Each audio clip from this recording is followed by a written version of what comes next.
Seán, the Ghost O'Connor, and Dara Flynn weren't just criminals, they were masterminds who rewrote the rules of Liverpool's underworld. When a ruthless Dublin gang crossed the Irish Sea in the 1990s, they set off a chain of violence, betrayal and power struggles that would forever change the city's criminal landscape. This is the story of how they took over Liverpool's turf, and how everything almost came crashing down from within.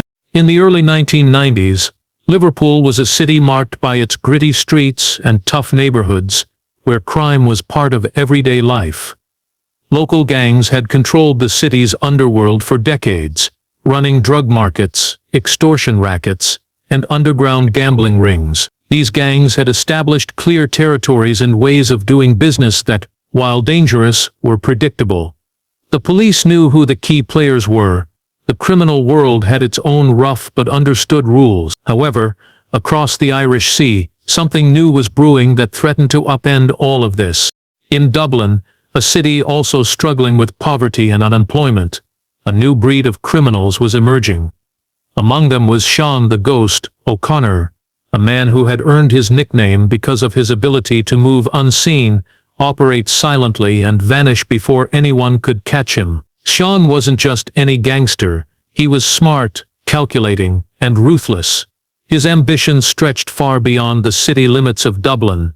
He wanted to build an empire, and Liverpool, with its bustling ports and thriving drug trade, was the perfect place to expand.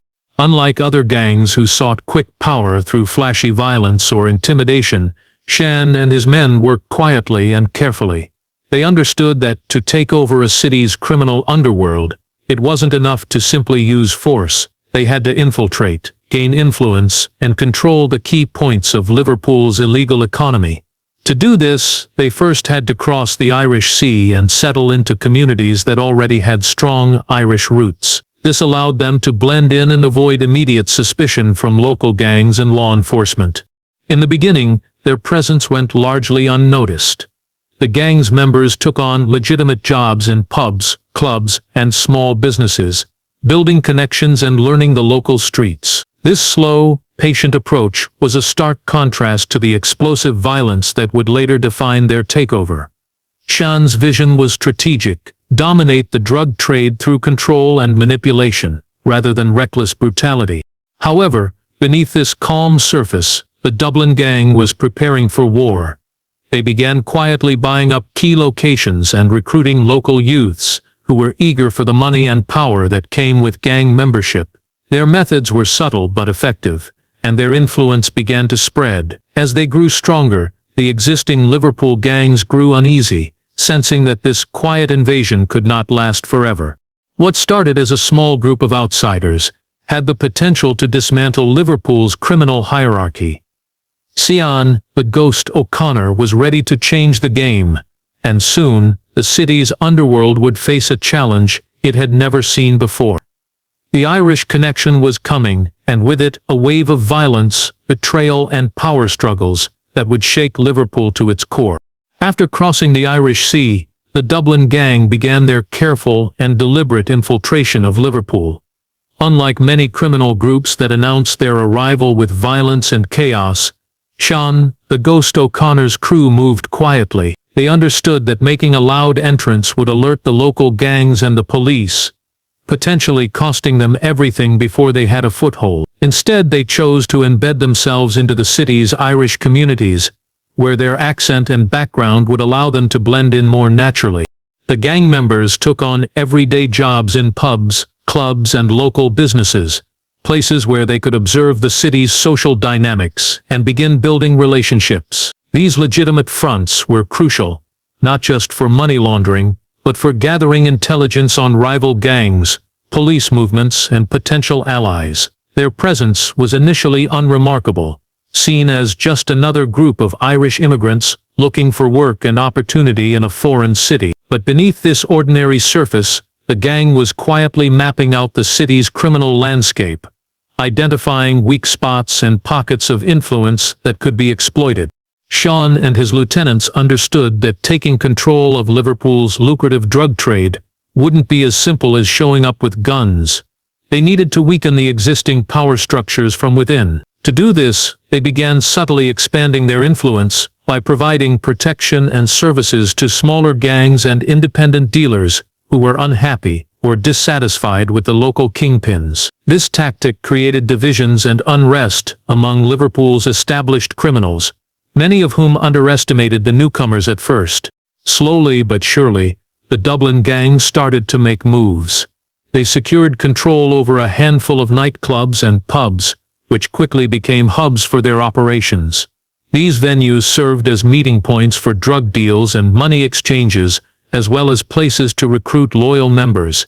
The gang's ability to offer steady work, combined with the promise of quick cash, attracted young men from both the Irish and local Liverpool communities.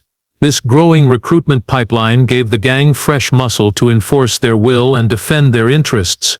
Although the Dublin gang kept a low profile, tensions beneath the surface were rising. The local Liverpool gangs began to take notice of the newcomers' steady expansion.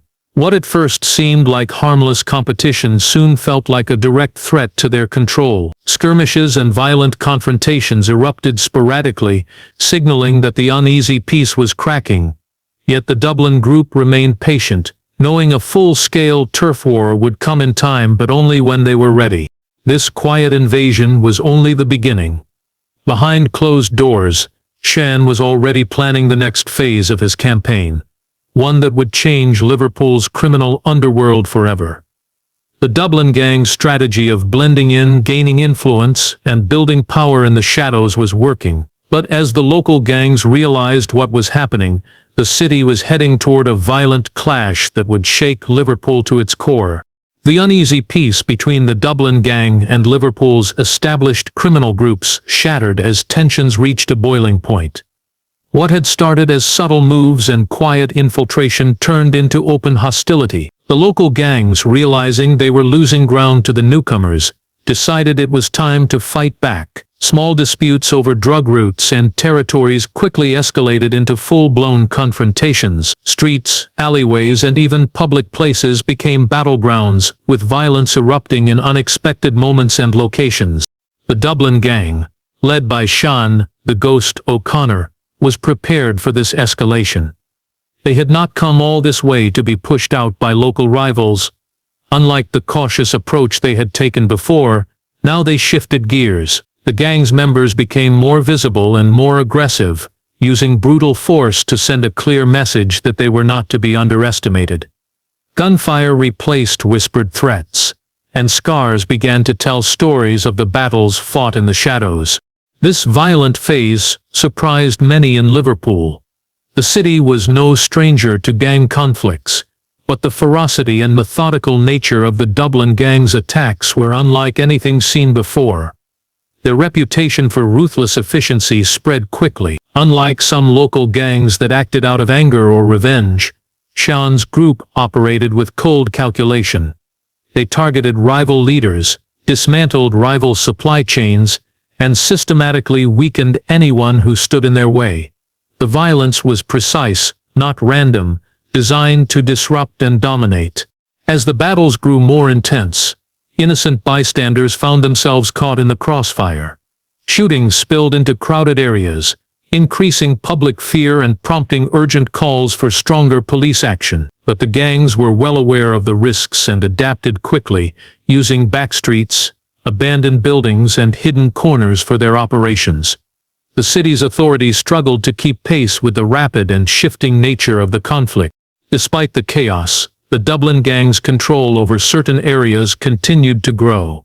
They used their growing influence to recruit more young men from disadvantaged neighborhoods, offering them money, protection, and a sense of belonging. These new recruits were often eager to prove themselves, adding fuel to the fire and intensifying the violence.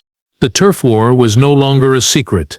It became a public battle for control of Liverpool's most profitable criminal enterprises, especially the drug trade.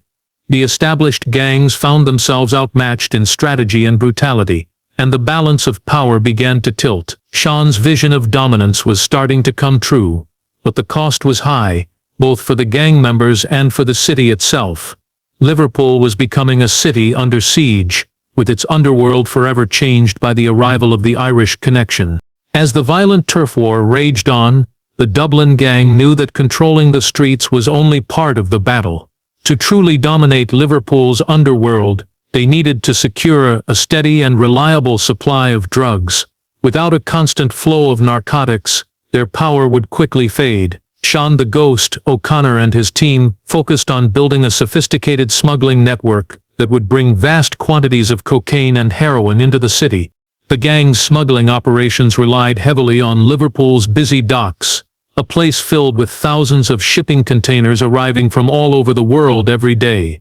Hidden among the legitimate goods were carefully concealed shipments of drugs, using fishing boats that appeared harmless and cargo ships with false compartments. The gang moved their product under the radar of customs officials and police. This clever method allowed them to avoid detection for months, making their drug supply almost untouchable. To ensure smooth operations, Seán's gang established contacts overseas, including suppliers in South America and distributors in various European cities. These international ties were essential, giving the gang access to some of the highest quality drugs on the market. With their growing reputation, they negotiated better prices and larger shipments, further strengthening their position in Liverpool's drug trade. Despite the gang's careful planning, not everything went as smoothly as intended. A major shipment was seized during a raid, throwing the gang into crisis mode. The police operation was one of the largest in years, and it revealed just how deep the investigation into the gang's smuggling activities had become. This seizure not only cut off a crucial supply line, but also exposed weaknesses in the gang's security. The loss forced Seán and his lieutenants to rethink their tactics. They tightened their internal controls, increased surveillance of their own members, and changed routes and methods to avoid future detection. Paranoia spread within the gang, as they feared informants or police infiltration. Despite these challenges, their smuggling network remained largely intact and continued to fuel their growing empire. The gang's control of the drug supply gave them enormous power over Liverpool's streets. Dealers and smaller gangs became dependent on them, and refusal to cooperate often resulted in brutal consequences. The steady flow of drugs also attracted even more recruits, as young men saw the profits and influence that came with working for Seán's gang. Through their cunning smuggling network, the Dublin gang transformed from mere newcomers into the dominant force in Liverpool's underworld. Their ability to bring in drugs consistently and secretly was the backbone of their power, setting the stage for the battles and betrayals that would soon follow. As the Dublin gang's power grew, so did the resistance from Liverpool's established criminal groups. The city's underworld was a complex web of alliances, rivalries, and long-standing grudges, and the arrival of Seán the Ghost O'Connor's crew disrupted this fragile balance. To solidify their hold, the Dublin gang knew they couldn't fight alone. What followed was one of the most surprising moves of this entire saga: the formation of a secret and unlikely alliance with a powerful Liverpool gang leader known only as Big Mick. Big Mick was a veteran of Liverpool's streets, feared for his ruthless tactics and respected for his strategic mind. His gang controlled a significant portion of the city's drug trade, but Mick was smart enough to see that the new Dublin arrivals were a force to be reckoned with. Instead of waging a costly war that could destroy both sides, he decided to strike a deal behind closed doors. This alliance was built on mutual benefit. The Dublin gang brought fresh manpower, international smuggling networks, and ruthless ambition, while Big Mick offered local knowledge, established contacts, and control of key territories. The partnership shocked many in Liverpool's criminal world. Two rival groups, both known for violence and control, suddenly aspired to be working together. This alliance allowed them to crush smaller gangs quickly and efficiently, combining resources and sharing intelligence. Where once there had been competition, now there was coordination and cooperation, making their combined power nearly unstoppable. Together they took control of more neighborhoods, drug routes, and businesses.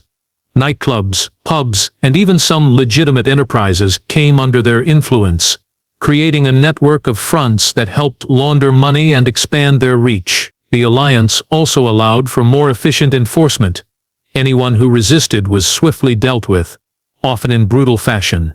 But while the partnership was strong on the surface, it was also fragile underneath. Both Seán and Big Mick were ambitious men, with visions of absolute control. Trust was limited, and both sides kept close watch on each other, ready to betray if an opportunity arose. The alliance was a marriage of convenience, held together by fear, greed, and the shared desire to dominate Liverpool's criminal world.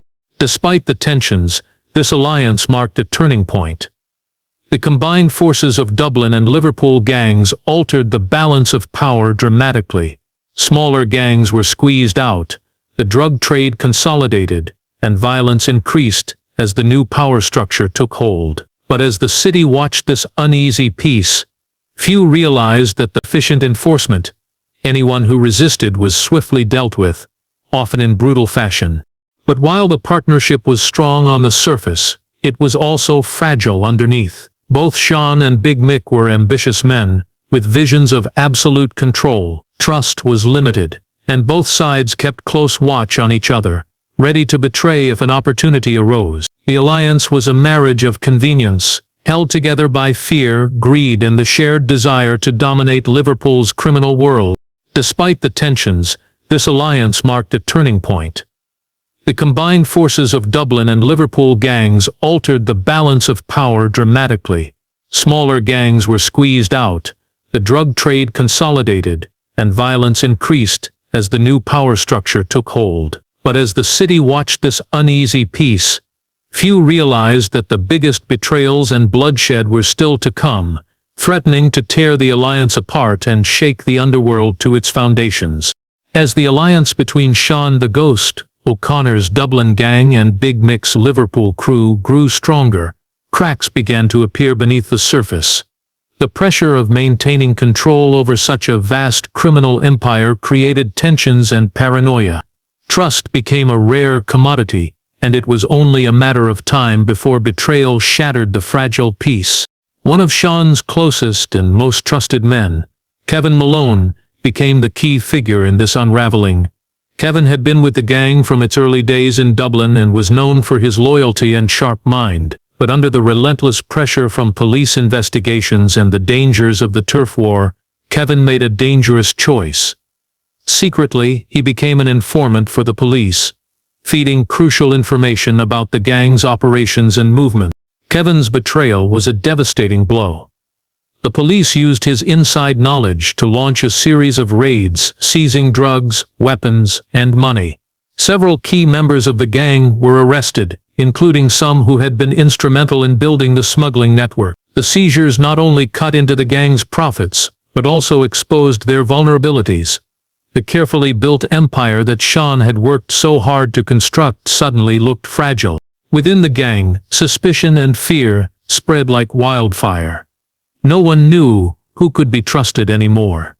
Meetings that once ran smoothly now ended in silence or heated arguments. Paranoia gripped the group, and members began turning on each other, desperate to prove their loyalty or uncover other potential traitors.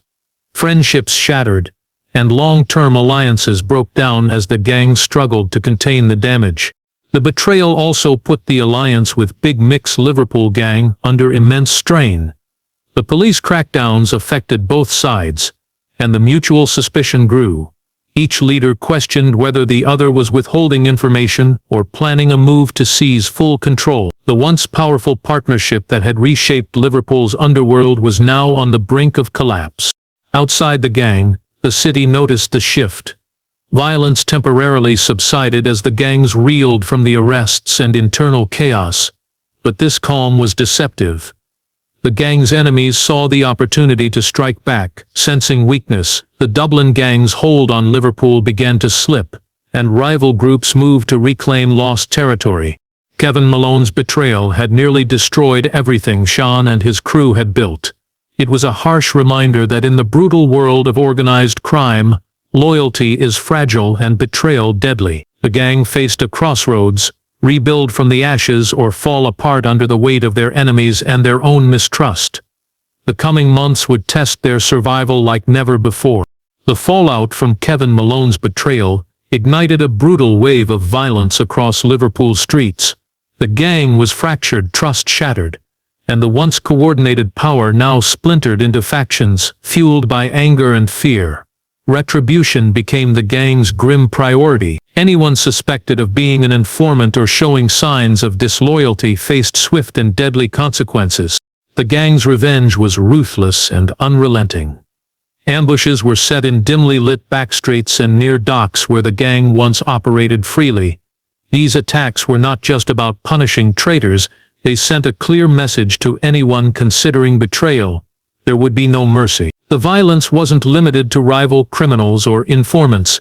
Innocent bystanders increasingly found themselves caught in the crossfire. Fear spread beyond the gang world, gripping entire neighborhoods as shootings erupted unexpectedly in public places. The docks, once a bustling hub for the gang's smuggling operations, turned into a violent battleground. Control of this crucial point meant everything.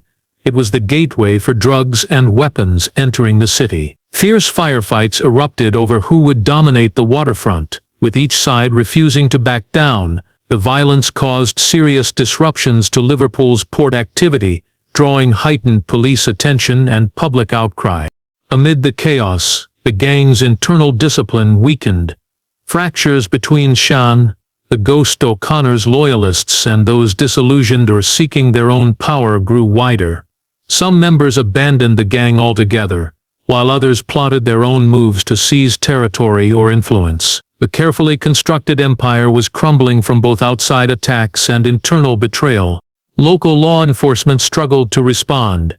The gang's knowledge of the city's hidden corners and their swift, unpredictable violence made police efforts dangerous and difficult. Undercover officers and surveillance teams faced constant threats, and some were forced to pull back as the situation escalated. The city's fear of gang violence reached a new peak, with communities caught between rival factions unsure who to trust. Despite the turmoil, a grim determination remained among some of the gang's core leaders. They knew the stakes were higher than ever. Losing control of the docks and key neighborhoods meant losing the drugs, money and power that had driven their rise. The battle for Liverpool's underworld was turning into a war zone, with no clear end in sight. The city watched as the Irish Connection's violent legacy unfolded in bloodshed and fear, a chapter that would leave deep scars for years to come. In the chaos that followed the violent reprisals and internal fractures, a new figure emerged from the shadows to seize control. Dara Flynn. Young, ruthless, and fiercely ambitious, Dara had risen through the ranks as an enforcer within the Dublin gang. Where others saw defeat and disorder, Dara saw opportunity.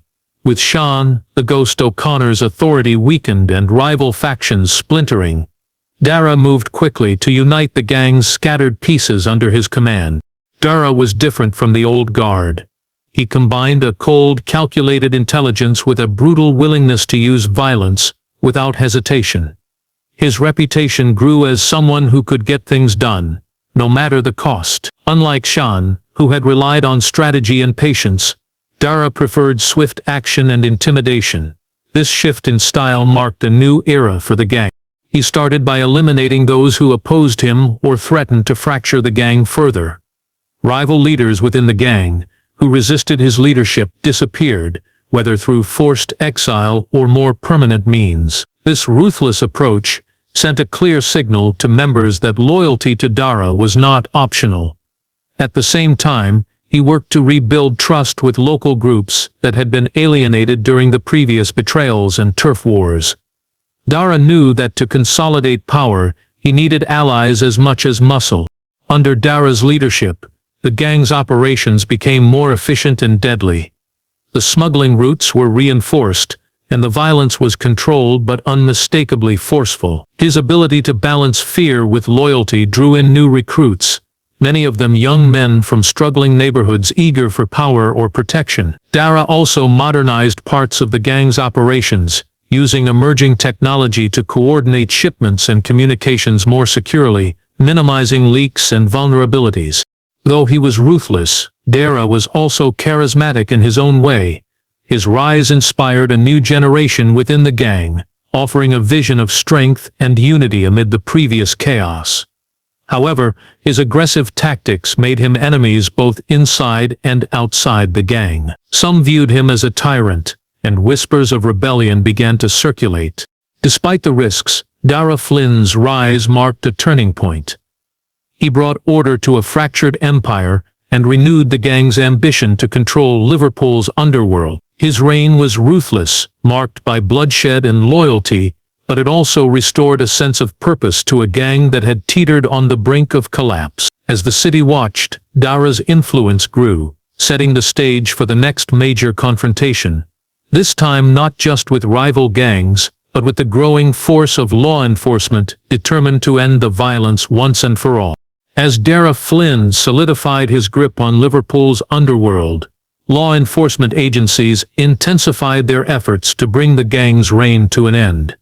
The violence and chaos had pushed the city to its limits, and police, together with national crime units, launched an unprecedented crackdown. This new wave of pressure forced Dara and his gang to adapt once more, this time under the watchful eyes of surveillance informants and an increasingly aggressive police presence.